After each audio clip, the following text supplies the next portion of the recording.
జై రామరావు బాబా జై ప్రేమ్ సింగ్ మహారాజ్. ప్రేమ్ సింగ్ మహారాజ్ సార్ దర్శనం కూడా నేను తీసుకోవడం జరిగింది. చాలా సంతోషంగా ఉంది.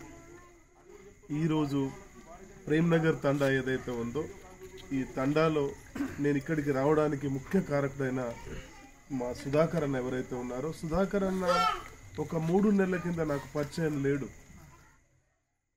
యూట్యూబ్లలో, సోషల్ మీడియాలో, పేపర్లలో, టీవీ ఇంటర్వ్యూలో నన్ను చూశాడు.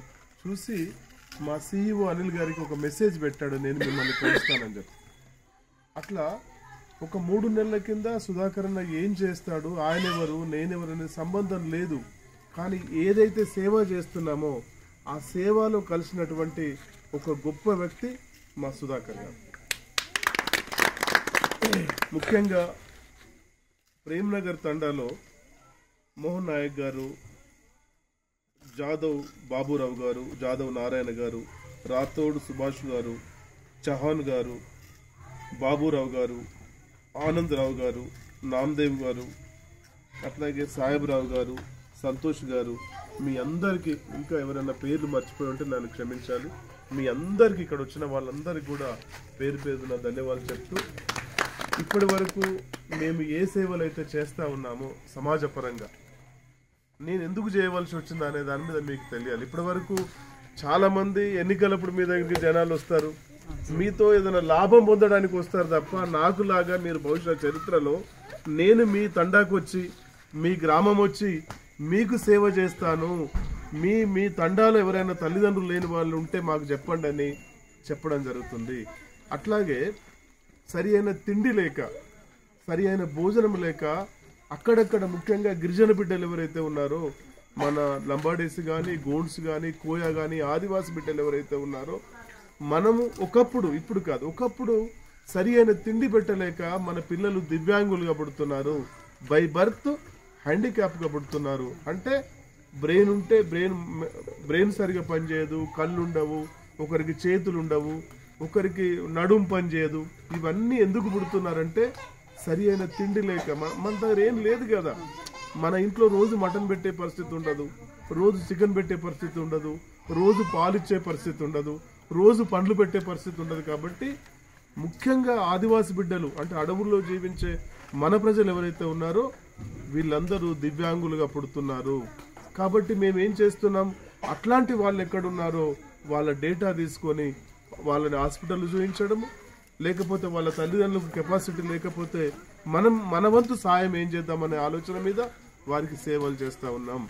ఒకటి వచ్చి తల్లిదండ్రులు లేని వాళ్ళు ఎవరైతే ఉన్నారో, నా ఉద్దేశం ఏంటంటే తల్లిదండ్రులు సహకారం చేయకపోవడం వల్ల, తల్లిదండ్రులు హాస్టల్లో జాయిన్ చేయకపోవడం వల్ల, తల్లిదండ్రులు పుస్తకాలు, బ్యాగులు ఇవ్వకపోవడం వల్ల చాలా మంది, లక్షలాది మంది దేశవ్యాప్తంగా మన బిడ్డలు, ముఖ్యంగా ఆదివాసి బిడ్డలు, దళిత బిడ్డలు, వెనుకబడ్డ బీసీలు, వీళ్ళంతా మైనార్టీ పిల్లలు ఎవరైతే ఉన్నారో వీళ్ళంతా చదువుకు దూరం అవుతున్నారు.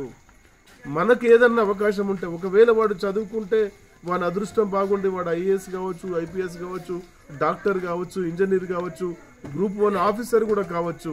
కానీ చదువుకునే అవకాశం లేకుండా పరిస్థితులు ఉన్నాయి. కాబట్టి చాలా మంది చదువు మానేయడం జరుగుతుంది. మూడవది ఏమైతుందంటే, మేము గ్రామాల్లోకి వెళ్ళినప్పుడు అక్కడక్కడ పాపం ప్రమాదాలు జరుగుతున్నాయి, యాక్సిడెంట్లు జరుగుతూ ఉన్నాయి. జరిగితే అక్కడ పాపం వాళ్ళకి ఏంటంటే, ఉన్న పెద్ద మనిషి, ఇంటి పెద్ద దిక్కు ఎవడైతే ఉంటారో వాళ్ళకి యాక్సిడెంట్ అయితే ఆ కుటుంబం అంతా వెనుకబడిపోతా ఉంది. ఇట్లా మేము గ్రామాలకు వెళ్ళినప్పుడు ఇంకా కనబడుతున్నారు మాకు జనాలు.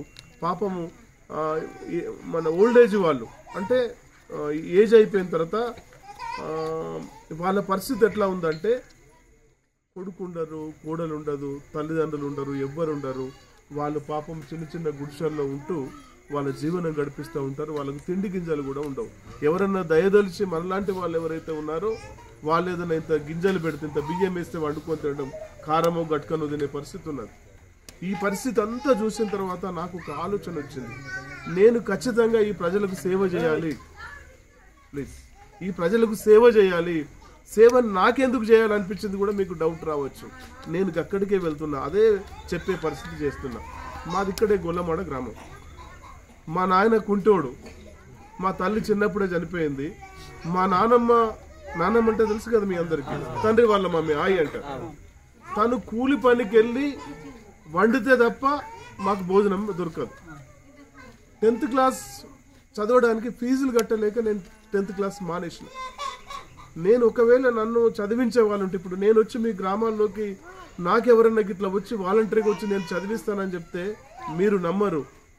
ఆ దేవుని దయ వల్ల కావచ్చు, మీలాంటి పెద్దల ఆశీర్వాదం కావచ్చు, గోల్ ఉండేది, ఒక లక్ష్యం ఉండేది. ఏమని, నేను అవుతే ఖచ్చితంగా IAS కావాలి, IPS కావాలి, IRS కావాలి, గ్రూప్ 1 ఆఫీసర్ కావాలని కలలు కానివాడిని. కానీ నా ఇంట్లో ఫీజు కట్టడానికి లేవు. గవర్నమెంట్ ఇచ్చిన సోషల్ వెల్ఫేర్ డిపార్ట్మెంట్లో గవర్నమెంట్ సంవత్సరానికి 2 డ్రెస్సులు ఇస్తుంది. ఆ డ్రెస్సులతోనే నేను చదువుకోవాలి తప్ప కొత్త డ్రెస్సులు కొనుక్కునే పరిస్థితి లేదు. వాటికి నిజంగా చెప్తున్నాను, టాకాలు పడితే, వెనుక పొక్కలు పడితే టైలర్ దగ్గరికి వెళ్ళి కుట్టించుకునే పరిస్థితి కూడా నాది లేదు. అట్లాంటి దీన పరిస్థితి నుండి వచ్చాను. ఇంకా మీరు నమ్మరు, ఎవడన్నా మీలాంటోడు కొద్దిగా డబ్బున్నోళ్ళు నన్ను ఏలన చేసేవాళ్ళు. ఏమని, అరే నువ్వు వెనుక పొక్కలు పడి పిల్లలు కనబడుతున్నారా బాబు, నువ్వు అవి కుట్టించుకోవంటే పుస్తకం పక్కన పెట్టుకుని ఏడ్చిన సందర్భాలు ఉన్నాయి. ఎందుకు, కుట్టించుకోవడానికి డబ్బులు లేవు కదా. గొల్లమాడ నుండి అందరూ ఆటోల మీద, బస్సుల మీద పోతే, గొల్లమాడ నుండి షార్ట్ కట్లో గుట్ట మీదకి వెళ్ళిపోతే అది 15 కిలోమీటర్లు. మేము ఎప్పుడన్నా పండుగకి వెళ్తే వెనుక పుస్తకాలు, బ్యాగులు, బట్టలన్నీ పెట్టుకొని ఆ 15 కిలోమీటర్లు నడుచుకుంటా పోయి 15 కిలోమీటర్లు నడుచుకుంటూ వచ్చేవాళ్ళు. అటువంటి దీన పరిస్థితి నుండి వచ్చాను. మరి నాకు ఇక్కడ బతుకు తెరువు లేదు. నేను అప్పుడు ఏం చేశానంటే, మా నాన్నమ్మ నాకు ఒక 500 రూపాయలు ఇస్తే నేను హైదరాబాద్ వెళ్ళిపోయాను.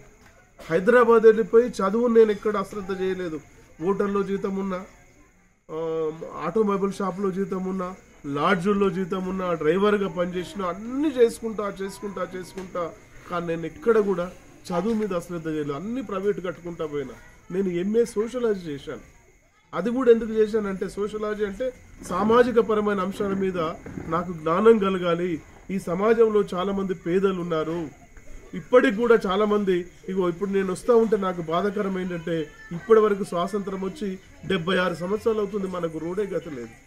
దీనికి కారణం ఏంటంటే, ఇక్కడ ఉన్న పాలకులు ఎవరైతే ఉన్నారో, పాలకులకు ఎందుకు ఈ లంబాడీలు, గోండులు, దళితులు, బీసీలు, వెనుకబడ్డ కులాలు, పేద వర్గాలు ఎవరైతే ఉన్నారో వీడు అభివృద్ధి చెందడం ఇష్టం లేదు. ఎందుకంటే మీరు అభివృద్ధి చెందితే వాడికి సలాం కొట్టారు, వాడిని లెక్క చేయరు. కాబట్టి వాడి మనసులో ఏముంది, అడవులో ఉన్న బిడ్డలు అడవి లెక్కనే ఉండాలా, దళితులు ఊరు బయటనే ఉండాలా, బీసీలు కూలీ నాలి పని చేసుకుంటా కూలీలుగా ఉండాలి.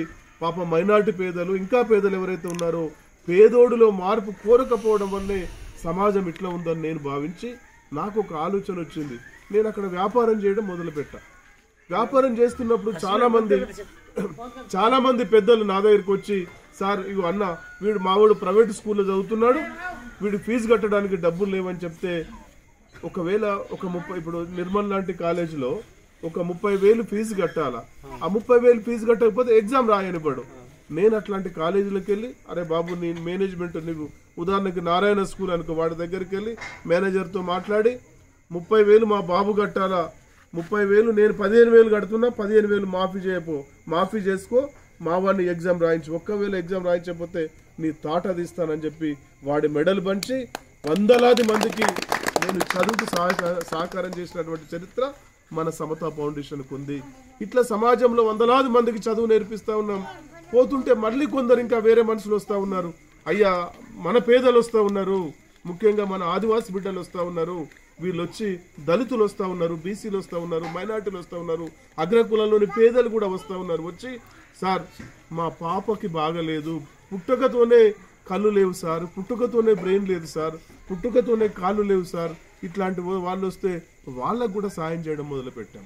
ఇట్లా మళ్ళీ సమాజంలో ముందుకు పోతూ ఉంటే, ఎగ్జాంపుల్ నేను బామ్ని విలేజ్ చెప్తాను.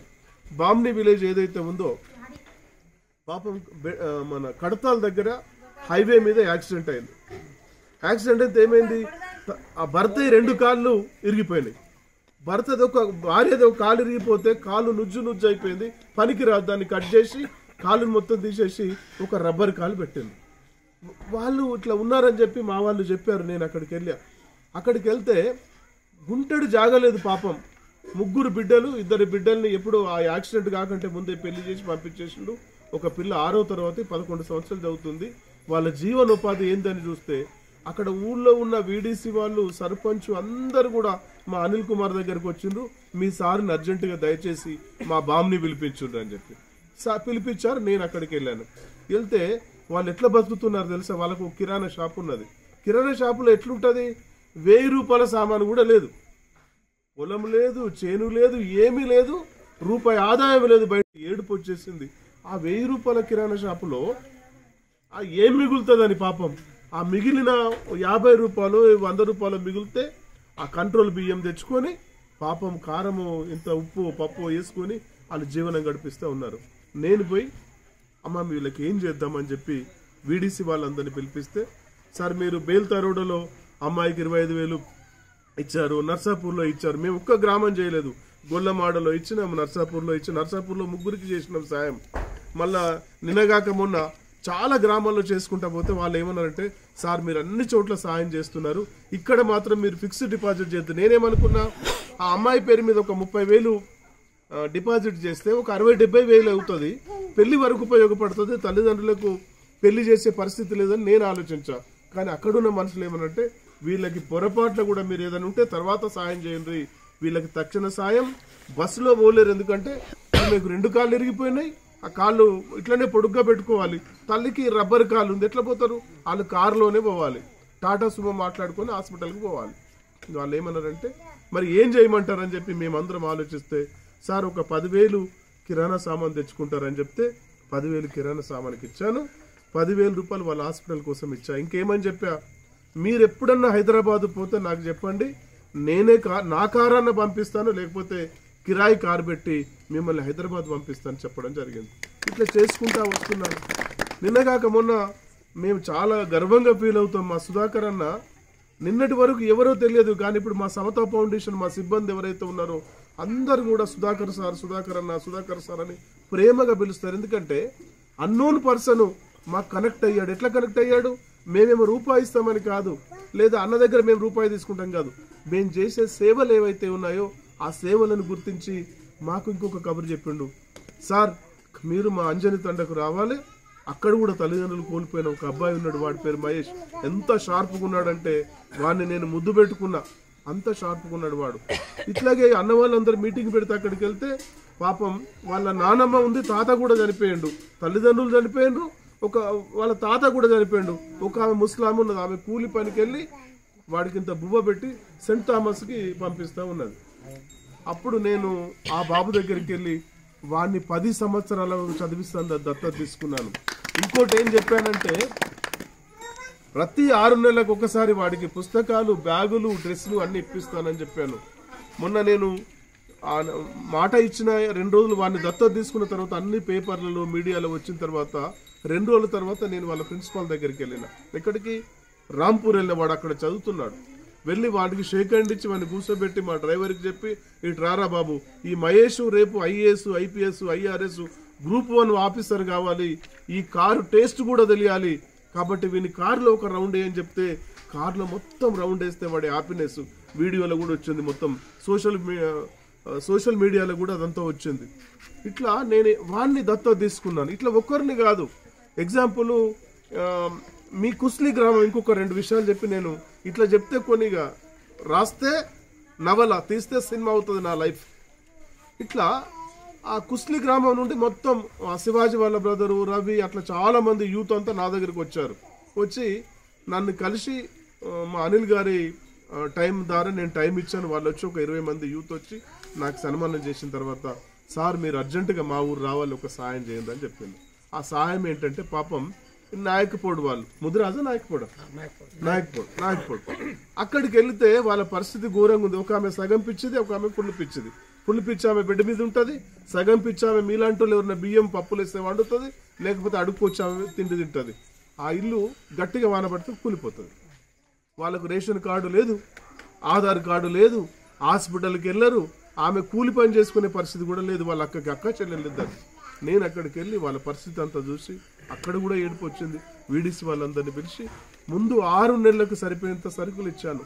బియ్యము, పప్పులు, చింతపండు, సరుపు, సబ్బులు, బిస్కెట్ ప్యాకెట్లు, టోస్టు. అంటే బియ్యం అంటే కంట్రోల్ బియ్యం కాదు. చాలా మంది ఏంటంటే ఏదో దానం ఇచ్చినమంటే కంట్రోల్ బియ్యం ఇస్తారు. నేను తినే బీపీటీ రైసు ఒక 10 కిలోల ఆయిల్, మొత్తం 6 నెలలకు సరిపోయేంత సరుకులు ఇచ్చాయి. ఆమెకు చెప్పాను, వీళ్ళు ఈ అమ్మను ఈ ఇల్లు రిపేర్ చేసిద్దాం, పెంకు పైనంతా కూలిపోయింది, 1,00,000 అయినా పర్వాలేదు, 1,50,000 అయినా పర్వాలేదు, ఇమీడియట్గా పని మొదలు పెట్టుండి ఆ డబ్బులు నేను ఇస్తా అని చెప్పడం జరిగింది. ఇది ఇట్లా కొన్ని వందలు చేసుకుంటూ వస్తున్నాం.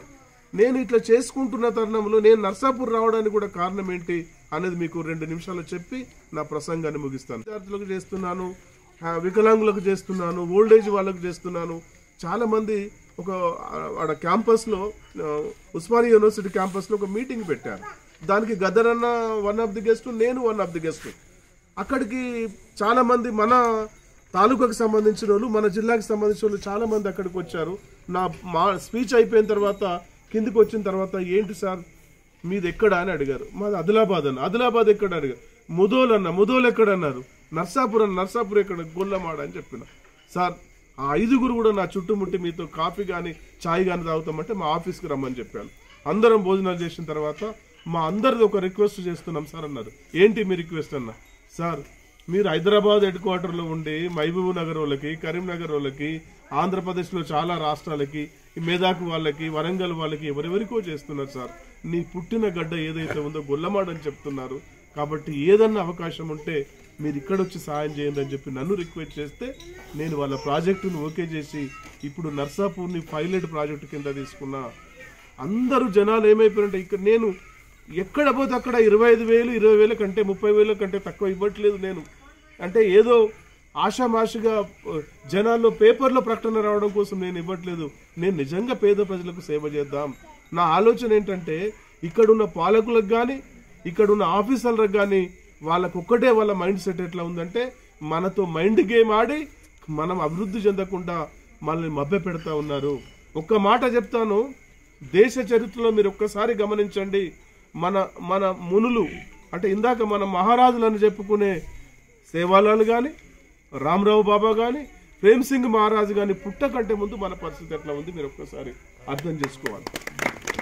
వీళ్ళు మాత్రమే మనల్ని చైతన్యం చేస్తున్నారు. ఎందుకంటే వాళ్ళు మన జాతుల్లో పుట్టారు కాబట్టి మన బాధలేంది, మన ఆకలేంది, అడవుల్లో కరెంటు లేకుండా, అడవుల్లో వెహికల్ లేకుండా, పట్టపగలు పాము గుడితే కూడా హాస్పిటల్కి వెళ్ళలేని పరిస్థితి, మన పిల్లలకి మన పెద్దలకి హాస్పిటల్ తీసుకెళ్దామంటే 10 కిలోమీటర్లు దూరం వెళ్ళాలి. కాబట్టి నా జాతిని చైతన్యం చేస్తా అని చెప్పి ప్రోత్సహించడం వల్లే ఈరోజు నిజంగా దేశ చరిత్రలో ఆదివాసి బిడ్డలు ఎవరైతే ఉన్నారో, లంబాడా బిడ్డలు ఎవరైతే ఉన్నారో, వీళ్ళు చేసినంత కష్టం బహుశా సమాజంలో ఏ క్యాస్ట్ కూడా చేయదని నా ఒపీనియన్. ఎగ్జాంపుల్, ఒక టౌన్కి వెళ్దాం. టౌన్లో కొన్ని కులాల్లో కొందరు మందే చేస్తారు. కులాల గురించి వద్దు, నేను కులాలకి వ్యతిరేకం కాదు, కానీ వాళ్ళ స్వభావం చెప్తున్నా. కానీ మీరు ఆదివాసి, లంబాడా, గోండు గూడాల్లోకి వెళ్ళండి, 100 మంది ఉంటే 100 మంది పని చేస్తారు. నేను ఇంకా ఇక్కడున్న యూత్కి నా రిక్వెస్ట్ ఏంటంటే, నేను ఒక బెటర్ సొసైటీ కావాలని కోరుకొని గ్రామాల్లోకి తిరుగుతున్నా. మీరు అనుకున్నట్టుగా నేను హైదరాబాద్ వెళ్ళిన తర్వాత మీ అందరి దయ వల్ల నేను నా జీవితాంతం కూడా జనాలకి సేవ చేస్తే తగ్గే పరిస్థితి లేదు. నాకు అంత దేవుడు బ్లెస్సింగ్ ఇచ్చాడు.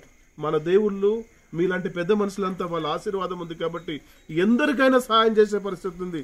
నేను బతుకున్నంత వరకు కాదు, నేను చచ్చిపోతే కూడా ఇది నడవాలని చెప్పి దాన్ని లీగల్గా ఓకే చేసి, అది ఎవరు కులంతో మతంతో సంబంధం లేకుండా రేపు మా సుధాకరణ లాంటి వాళ్ళు, మా అనిల్ కుమార్ లాంటి వాళ్ళు మంచిగా పనిచేస్తే నేను వాళ్ళకే వీలునామా రాసేయడానికి రెడీగా ఉన్నా. కాబట్టి మీరు ఒకటే అర్థం చేసుకోండి, సమాజంలో మనల్ని బానిసలంగా ఉండాలని చూస్తున్నారు, మన అభివృద్ధిని కోరుకోవట్లేదు. కాబట్టి మన పరిస్థితులు ఇట్లా ఉన్నాయి. మీకు ఇంకా ఒకటి చెప్తున్నా, మీరు ఎంతన్నా కష్టపడండి. ఇక్కడ ఉన్న పెద్ద మనుషులకు మీ అందరికీ, మీ ముఖ్యంగా నాయకుడి మీకు చేతులెత్తి దండం పెడుతున్నా. ఇక్కడ పెద్ద మనుషులు ఎవరైతే మీకు ఎన్ని తిప్పాలైనా కానీ మీ పిల్లల్ని మాత్రం చదివించడం మానిపియద్దు. ఎవడెన్ని చెప్పినా అక్కడున్న పెత్తందారులు కానీ, భూస్వాములు కానీ, ఇంకొకటి కానీ వచ్చి మీ పిల్లలు చదువుకొని ఏం చేస్తారా, ఏమైనా ఉద్యోగాలు వస్తాయని చెప్పినా కూడా వాళ్ళ మాట వినద్దు. మీకు ఎన్ని తిప్పాలైనా పర్వాలేదు, అవసరమైతే మీ కిడ్నీలు అమ్ముకోండి, మీకున్న 1 ఎకరం భూమి అమ్ముకోండి, పిల్లలను మాత్రం చదివించండి. ఎందుకంటే రాజ్యాంగం బాబాసాహెబ్ అంబేద్కర్ మనకు ఒక వెసులుబాటు కల్పించాడు, రిజర్వేషన్ సిస్టమ్ తీసుకొచ్చాడు. మన వాటా ఎవ్వడు తీసుకోవడానికి వీల్లేదు. పంచాయతీ నుండి పార్లమెంటు వరకు, వార్డు మెంబర్ నుండి పార్లమెంట్ వరకు మనకు అన్ని ప్లేసులు పెట్టి వెళ్ళాడు. దాన్ని మీరు వాడుకోవాలి. ఉద్యోగ రంగాల్లో కానీ, రాజకీయ రంగాల్లో కానీ నామినేటెడ్ పోస్టుల్లో కానీ అన్నిట్లో రాజ్యాంగం మనకు ఒక అవకాశం ఇచ్చింది. కాబట్టి రాజ్యాంగాన్ని మీరన్నీ మన సేవాలాల్, రామరావు బాబా, ప్రేమ్ సింగ్ మహారాజు మహనీయుల స్ఫూర్తితో పాటు రాజ్యాంగాన్ని కూడా చదివి అందులో ఉన్న సారాంశాన్ని మన ప్రజలకు చెప్పాల్సిన అవసరం ఉంది. ఈ దేశంలో మనకు రక్షణ ఎవ్వరూ లేదు, ఒక్క రాజ్యాంగమే ఉంది. మీరు గుర్తుపెట్టుకోవాలి. మన మీద ఎవరన్నా ఈగె వాలితే రాజ్యాంగం మనకు రక్షణ ఇస్తుంది. ఎస్సీ ఎస్టీ చట్టం ఉంది కాబట్టి మళ్ళీ అన్ని ఉద్యోగాల్లో మనం పోటీ పడడానికి అవకాశం ఉన్నాయి. 100 ఉద్యోగాలుంటే మన వాట అక్కడ ఉంది. చేసిన తప్పు మీరు చెయ్యొద్దు, మీరు వెనుకబడిపోతారు. నా ఉద్దేశం ఏంటంటే ప్రతి తండాలో ఐఏఎస్లు కావాలి, ఐపీఎస్లు కావాలి, డాక్టర్లు కావాలి, ఇంజనీర్లు కావాలి. రేపు మీకంటే అందమైన మగవాళ్ళు భారతదేశంలో ఎవరు లేరు. మీరే సినిమా హీరోలు కూడా కావాల్సిన అవసరం ఉంటుందని చెప్పి ఈ సందర్భంగా చెప్తున్నాను. మీకు ఎందుకు ఇవన్నీ చెప్తున్నంటే సామాజికంగా ఇక ఈ దేశంలో ఒక కుట్ర జరుగుతూ ఉంది. ఈ దేశంలో ఉన్న కొన్ని శక్తులు ఇక్కడ ఉన్న ఎస్సీ ఎస్టీ బీసీ మైనార్టీ పేద ప్రజలు ఎవ్వరు కూడా బాగుపడాలని ఆలోచించట్లేదు. కాబట్టి నేనేం చేసిన సమతా ఫౌండేషన్ పెట్టిన. సమతా ఫౌండేషన్ అంటే ఏంటి? ఈక్వాలిటీ. పెద్దవాళ్ల మధ్యన, దొరల మధ్యన, భూస్వాముల మధ్యన, పేదవాడి మధ్యన అంతరాలు ఉండొద్దని చెప్తుంది సమతా ఫౌండేషన్. బిడ్డ, నువ్వు తల్లి కడుపు నుండి పుట్టావు, నేను నా తల్లి కడుపు నుండి పుట్టిన, నన్ను లంబడోడంటే మర్యాద ఉండదు బిడ్డ అని మీరు తిరుగుబాటు చేయాల్సిన అవసరం. అరే నువ్వు పద్మశాలోడు అంటే మనం భరాయించాల్సిన, నువ్వు మాలోడు అంటే భరాయించాల్సిన, నువ్వు గోండోడు అంటే భరాయించాల్సిన అవసరం లేదు. దయచేసి ప్రతి ఒక్కరు తల్లిదండ్రుల కడుపు నుండి పుడతాడు. వాడు తల్లి కడుపు నుండి పుడుతున్నాడు, మనం తల్లి కడుపు నుండి పుడుతున్నాం. కానీ జీవితంలో వాడికి మనకు ఆకాశానికి భూమికి ఉన్నంత తేడా ఉంది. ఆ తేడాను మీరు గ్రహించాలని చెప్తున్నాను. ఇంకొకటి చెప్తూ నేను ముగిస్తాను. ఇంకా చాలా విషయాలు చెప్పాలి. మీరు మార్నింగ్ వరకు చెప్పినా నేను చేసిన సేవలు ఒడవవు. కానీ నేను కొన్ని మీకు ఇన్ఫర్మేషన్ కోసమే చెప్తున్నాను. దయచేసి బ్రదర్ డిస్టర్బ్ చేయదు. మీకు ఒకటే చెప్తున్నాను, మీరు ఎట్టి పరిస్థితుల్లో మీరు అందరినీ గమనించాలి. సామాజిక స్పృహ ఉండాలి. ఏది వచ్చినా నా సమాజానికి ఏం జరుగుతుందని మీరు ఆలోచన చేయాలి. ఆలోచన చేయకపోతే వెనకబడిపోతాం. సామాజిక స్పృహ కంపల్సరీ అవసరం. ఈ వాటా వచ్చింది. ఇక్కడ ప్రతి గ్రామానికి 76 సంవత్సరాల చరిత్రలో ఎందుకు రోడ్లు లేవు, ఎందుకు హాస్పిటల్ లేవు, ఎందుకు స్కూళ్ళు లేవు అంటే పట్టణంలో ఉన్నోడికి ఒక్కొక్క స్కూల్ ఉన్న దగ్గర 10 స్కూళ్ళు పెడతావు, ఒక్కొక్క హాస్పిటల్ ఉన్న దగ్గర 10 హాస్పిటల్ పెడతావు, ఒక్క బస్సు పోవడానికి కూడా 10 బస్సులు పంపిస్తావు. మా గిరిజన బిడ్డలు ఉండే గ్రామాల్లో ఎందుకు పట్టించకపోవట్లేదు? మీరు ఒక్కటి అర్థం చేసుకో. ఇక్కడున్న ఒక్క మాట చెప్తున్నాను, ఈ దేశంలో పెత్తందారు వ్యవస్థ, భూస్వామ్య వ్యవస్థ ఎవరైతే ఉన్నారో ఈ పెత్తందారులు ఒకటే ఆలోచిస్తున్నారు, ఎవ్వడు కూడా సమాజంలో మారద్దు, మారితే మాకు నమస్తే పెట్టరు, మమ్మల్ని పట్టించుకోరు. కాబట్టి వీళ్ళని అడవుల్లోనే ఉంచాలన్న ప్రధాన ఉద్దేశం. పాలకుల నిర్లక్ష్యం, అధికారులు అలసత్వం ఉండడం వల్లే 76 సంవత్సరాల్లో మన బతుకులు ఇట్లా ఉన్నాయి. ఇంకా మీ చాలా ఉన్నాయి. నేను సంతోషపడుతున్నా. ఒకవేళ ఆదిలాబాద్ జిల్లాలో గోండుగూడలోకి వెళ్తే అసలు మీరు ఇంకా చాలా చైతన్యంగా ఉన్నారు. నిజంగా నేను చాలా సంతోషపడుతున్నా. మిమ్మల్ని మంచిగా షూటు బూటేసి నేను కారులో తీసుకెళ్తే ఎవ్వడు పొరపాటున కూడా మిమ్మల్ని లంబాడీలు అనుకోరు. వీళ్ళంతా మంచి రిచ్ పెళ్ళోసరపై సమాజంలో అభివృద్ధి చెందిన కులాలుగా ఉన్నారంటే దీనికి ఎవడి సాయం లేదు.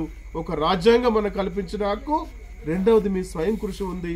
మన మహనీయులు ఎవరైతే ఉన్నారో, మన మహారాజులు ఎవరైతే ఉన్నారో వాళ్ళు చైతన్యం చేయడానికి మనల్ని వాళ్ళు ఎంత పాటు పడుతున్నారో మీ అందరికీ తెలుసు. దయచేసి భవిష్యత్తులో మీరు స్పృహతో ఉండండి, అన్కాన్షియస్లో ఉండొద్దు. ఎవడైనా మన పిల్లల్ని ఇందాక చెప్పినట్టుగా మన పిల్లల భవిష్యత్తు గురించి ఆలోచించండి. ఎవడు మిమ్మల్ని మాయ మాటలు పెట్టి మిమ్మల్ని ఇక్కడే ఉండాలని ఎవడైతే చెప్తున్నా మీకు అర్థమైపోతుంది. ఎందుకంటే మీరు చాలా తెలివిగల్లోళ్ళు, చదువుకొని ఉన్నారు. కాబట్టి భవిష్యత్తుని మనకున్న పరిస్థితిని మన పిల్లలకు ఉండద్దు. ఒకటే గోలు పెట్టుకోండి, మన సమాజం అభివృద్ధి చెందాలి. ఈ దేశంలో ఉన్న అణగారిన వర్గాలు, పేదలు, దళితులు, గిరిజనులు అందరూ కూడా అభివృద్ధి చెందాలన్న సిద్ధాంతం కొద్దే ఇది పెట్టాము. ఒకటే చెప్తున్నాం, మీ సమస్యను నేను ఇప్పుడు చూశాను, నేను గొప్పగా చెప్పాను. నా వెనుక ఎన్ని శక్తులు ఉన్నాయి, నేను ఎవరితో ఉంటాననేది తర్వాత మీకు ఇన్ఫర్మేషన్ తెలుస్తుంది. నేను ప్రయత్నం చేస్తా మీ రోడ్డు బాగా అవ్వడానికి. అట్లాగే స్కూల్ ఉందా, స్కూల్ కావడానికి కూడా మేము అనిల్ కుమార్ మీరు రాసుకోవాలి. ఖచ్చితంగా ఈ పరిస్థితిని అధిగమించడానికి నేను నా ప్రయత్నం చేస్తా. అవసరమైతే కలెక్టర్తో మాట్లాడగలుగుతాం, మినిస్టర్తో మాట్లాడగలుగుతాం. ఇక్కడ ఏ అధికారం లేకున్నా కూడా ఓన్లీ సమతా ఫౌండేషన్ కూడా మన సమస్యలు 50% వరకు పరిష్కరించగలిగే శక్తి సామర్థ్యాలు మన సమతా ఫౌండేషన్కు ఉన్నాయి. ఎందుకంటే రూల్స్ తెలిసిన వాళ్ళం, రాజ్యాంగం తెలిసిన వాళ్ళం, సమాజంలో దోపిడీ ఎట్లా ఉంది, పీడన ఎట్లా ఉంది, బానిసలు ఎట్లా ఉన్నారు, భూస్వాములు ఎట్లా ఉన్నారు అనే, పెత్తందారులు ఎట్లా ఉన్నారు అనే వ్యవస్థ అంతా మనకు తెలుసు. కాబట్టి దయచేసి మీ అందరికి నా రిక్వెస్ట్ ఏంటంటే, నేను మళ్ళీ ముగించే ముందు 2 నిమిషాలు చెప్తాను. మన గ్రామంలో తల్లిదండ్రులు లేకపోతే వెంటనే మా సుధాకర్ అన్నకు చెప్పండి, వాళ్ళని మనమే చదివిద్దాం. ఎవరన్నా వికలాంగులుగా పుడితే హాస్పిటల్ పోవడానికి ఇబ్బంది ఉంటే హాస్పిటల్ వెళ్ళడానికి సహాయం చేద్దాం. ఎవరన్నా రోడ్డు ప్రమాదంలో చనిపోతే చెప్పండి, వాళ్ళకు కూడా మనం సహాయం చేద్దాం. అట్లాగే ముసలోళ్ళు ఎవరున్నా కూడా వాళ్ళకి చెప్పండి, తిండికి గాసానికి లేకపోతే ఆ సహాయం కూడా చేద్దాం. అట్లాగే మన వాళ్ళు హైదరాబాద్లో ట్రైనింగ్ కోసం వెళ్తుంటారు, కోచింగ్ కోసం వెళ్తుంటారు, పొరపాటున ఆరోగ్యం బాగాలేకపోతే హైదరాబాద్ కూడా వెళ్తుంటారు. మీరు హైదరాబాద్ వెళ్ళినప్పుడు కూడా సమతా ఫౌండేషన్ సహాయం తీసుకోండి. మా డ్రైవర్లు కానీ ఎవరో వచ్చి మీకు ఖచ్చితంగా సహాయం చేస్తారు. సహాయం చేసి మిమ్మల్ని సేఫ్ జోన్లో పెట్టే ప్రయత్నం కూడా చేస్తారు. కాబట్టి నా పేరు సమతా సుదర్శన్. నేను ఇంకా ఏమీ ఆశించి రాలేదు, ఓన్లీ సేవ చేయడానికే వచ్చాను. ఎందుకంటే నేను రావడానికి ఒకటే కారణం, తినడానికి తిండి లేదు, కట్టుకోవడానికి బట్టలు లేవు, పడుకోవడానికి లేదు, బస్సు వెళ్ళడానికి డబ్బులు లేవు, ఇవన్నీ బాధలు పడ్డాను. కాబట్టి నా ఆలోచన ఏంటంటే, నేను బతుకున్నంత కాలం ఆడ 100 మందికి చేశాను. ఇప్పుడు మోడల్ ప్రాజెక్టు కింద నర్సాపూర్లో తీసుకున్నాను. ప్రతి గ్రామంలో సమతా ఫౌండేషన్కి సంబంధించిన బెనిఫిషియర్స్, సహాయం పొందిన 1 నుండి 5 అన్న ఉండాలనేది నా ఆలోచన. కాబట్టి అటువంటి వాళ్ళు ఎవరున్నా ముందుగా మీరు మా సుధాకర్ అన్నకు, తర్వాత మా CEO గారికి, ఇక్కడ మా ప్రవీణ్ గారు ఉన్నారు, ఎవరికైనా ఇన్ఫర్మేషన్ ఇస్తే ఖచ్చితంగా మేము సాయం చేస్తాం, సాయం చేసుకుంటా పోదాం. ఈ మధ్యలో కొత్త గమ్మత్ ఏంటంటే, ఒక మాట చెప్పి ముగిస్తాను. నేను ఎప్పుడైతే సహాయం చేయడం మొదలు పెట్టినానో ఈ దొంగ లీడర్లకు భయం పట్టుకున్నది. అరే ఈయన పొరపాటున రోజు ఫోన్లు వస్తున్నాయి, పొరపాటున ఎమ్మెల్యేగా నిల్చున్నాడు అనుకో, మాకు ఒక్క ఓటు కూడా రాదు రాబాయ్. పొరపాటున ఈయన జడ్పీటీసీగా నిల్చున్నాడు, ఒక్క ఓటు కూడా రాదుగా, నా మీద రకరకాలుగా మాటలు చెప్తా ఉన్నారు. వాళ్ళకి హెచ్చరిక చేస్తున్నా, బిడ్డ ఈ రోజు నేను రోజుకొక గ్రామం వెళ్ళినా. నిన్న ఎక్కడ వెళ్ళాం? చర్లపల్లి వెళ్ళాం, మొన్న వెళ్ళాము అంజని తాండ వెళ్ళాం, ఇంకొక రోజు అన్ని తండాలు, అంతకుముందు బూరుపల్లి వెళ్ళాం. అన్ని తండాలు, అన్ని గ్రామాలు, మారుమూల గ్రామాలు ఏవైతే ఉన్నాయో, అభివృద్ధి చెందని గ్రామాలు వెళ్తున్నా, అక్కడ వెళ్ళి నేను సేవ చేస్తున్నా. నాకు ఇంకొక ఉద్దేశం లేదు. వాళ్ళకి చెప్తున్నా, బిడ్డ మీకు చేతనైతే నేను ఒక 20 గ్రామాలకు ఇప్పటి వరకు సేవ చేసిన, నీకు దమ్ము ధైర్యం నీకు శక్తి ఉంటే నువ్వు వెళ్ళి నాకంటే ఒక 20 మందికి సేవ చేయు, ఇంకో 20 మందికి సాయం జరుగుతుంది కదా. చేతగాని దద్దమ్మలంతా సమతా సుదర్శన్ వస్తున్నాడంటే ముచ్చట్లు పెట్టుకుని క్వార్టర్ తాగేటోడు ఫుల్ బాటలు తాగుతున్నాడు. అంటే అట్లాంటి పరిస్థితి అయిపోయింది. కాబట్టి చాయ్ దుకాణం దగ్గర నా గురించే డిస్కస్, పెళ్లిళ్ళ నా గురించే డిస్కస్, ఆడు తాగే దగ్గర నా గురించే డిస్కస్, చావు దగ్గర కూడా నా డిస్కస్ చేస్తున్నారు. నేను వాళ్ళందరికీ ఏమంటున్నా, బ్రదర్స్ నన్ను విమర్శించకండి దయచేసి. నేను ఏ ప్రజల దగ్గర 1 రూపాయి తీసుకోవట్లేదు, నేను పైనుండి 1 రూపాయి తీసుకోవట్లేదు. నేను సంపాదించిన 100 రూపాయలు సంపాదిస్తే అందులో 50 రూపాయలు ఈ సమాజానికి తిరిగిద్దాం అనుకుంటున్నాను, పే బ్యాక్ ది సొసైటీ చేద్దాం అనుకుంటున్నాను. నన్ను అనవసరంగా బదనాం చేయకండి దయచేసి. మీకు చేతులెత్తి దండం పెడతాను. మీకు చేతనైతే నేను ఈరోజు ప్రేమ్ నగర్ తండాకు వచ్చాను, రేపు మా సుధాకర్ అన్న ఎవరి రిఫరెన్స్ ఇచ్చినా వారం రోజుల్లో వాళ్ళకి సేవ చేస్తాను, ఎటువంటి సేవ అయినా చేస్తాం. నీకు దమ్ముంటే మీరు ఇంకో 10 గ్రామాలను ఎంచుకొని అక్కడ సేవ చేయండి తప్ప నా మీద విష ప్రచారం చేయొద్దని చెప్పి వాళ్ళకి హెచ్చరిక చేస్తుంది. ఇంకోటి, ఇట్లాంటి సమాజంలో మరి నాలాంటి బతకనిస్తారా బతకనివ్వరని కూడా నాకు డౌట్ వస్తున్నది. దయచేసి ఎందుకు చెప్తున్నానంటే, మొత్తం జనాలందరూ నా వెంటనే వస్తున్నారు, ఏడికి పోతే ఆడికి రోజు 100 కాళ్ళు. నాకు లిఫ్ట్ చేయడానికి టైం లేదు అన్ని గ్రామాల నుండి. మరి ఇటువంటి పరిస్థితి, నా పేరు ప్రఖ్యాతలు పెరుగుతూ ఉంటే ఓర్వలేకపోతున్నారు. ఇంకేమైనా చేయొచ్చు, కానీ నాకు మీ సపోర్ట్ కూడా అవసరం ఉంటుంది. దయచేసి మీరు గుర్తుపెట్టుకోవాలి.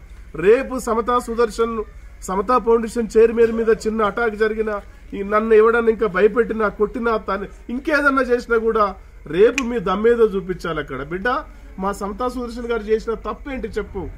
ఎంఆర్ఓను అంటే నాకు అందరూ తెలుసు, నా మీద దాడి చేయాలంటే వాడు ఇంకో జన్మ గురించి ఆలోచించి వాడు దాడి చేయాలి. కానీ దుష్ప్రచారం చేస్తున్నారు, విష ప్రచారం చేస్తున్నారు. కాబట్టి మీ అందరికి నా రిక్వెస్ట్ ఏంటంటే, మనం శాంతియుతంగానే పోదాం.